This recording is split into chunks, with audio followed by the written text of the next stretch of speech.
भगवान की जय हो। अपने यहाँ मंत्रों में बोलने में अनुस्वार को जो बोलते हैं तो अनुस्वार बोलने में लोगों को कठिनाई होती है। अनुस्वार में संदेह होता है, अनुस्वार को कैसे बोलें, किस समय कैसे बोलना चाहिए, क्या बोलें इसको। तो अनुस्वार कई प्रकार का है। किसी भी अक्षर के ऊपर जब अनुस्वार आता है, जैसे राम मैं के ऊपर अनुस्वार आया जो बिंदु के रूप में उसका चिन्ह होता है, तो रामम अपन बोलते हैं, क्या बोलते हैं, रामम। ऐसे किसी भी अक्षर के ऊपर बिंदु आती है, अकेला शब्द बनता है, शब्द के अंतिम में आती है बिंदु, तो उसको मकार उच्चारण करने में कोई दोष नहीं होता है।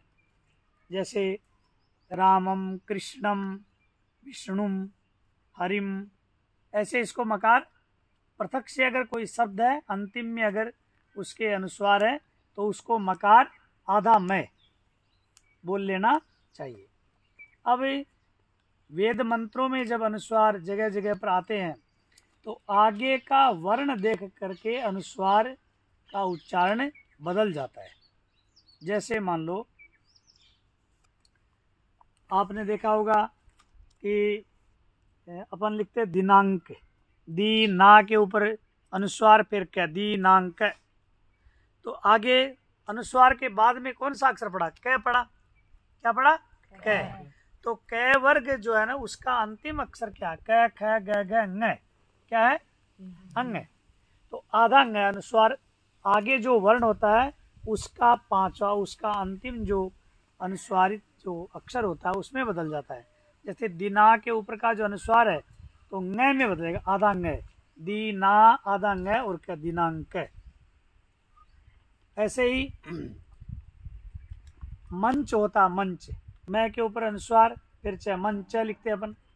तो वो जो अनुस्वार है आगे कौन सा अक्षर पड़ा, च, अनुस्वार के बाद में, अनुस्वार के बाद में जो वर्ण पड़ता है उसको देख करके अनुस्वार अपना स्वरूप बदलता है। मैं के बाद में अनुस्वार, उसके बाद में च, तो च का अंतिम वर्ण क्या, च छ ज ज य, तो आधा य में बदल जाएगा वो, मैं आधा य और च, तो दोनों शुद्ध होते हैं। मैं के ऊपर अनुस्वार, उसके बाद में च, मंच, और मैं आधा य और च, ऐसा भी मंच। ठीक है। ऐसे ही जैसे मान लो झंडा लिखते हैं, झंडा, झ, झ के ऊपर अनुस्वार फिर ड, तो अनुस्वार किस में बदलेगा, बोलो किस में बदलेगा,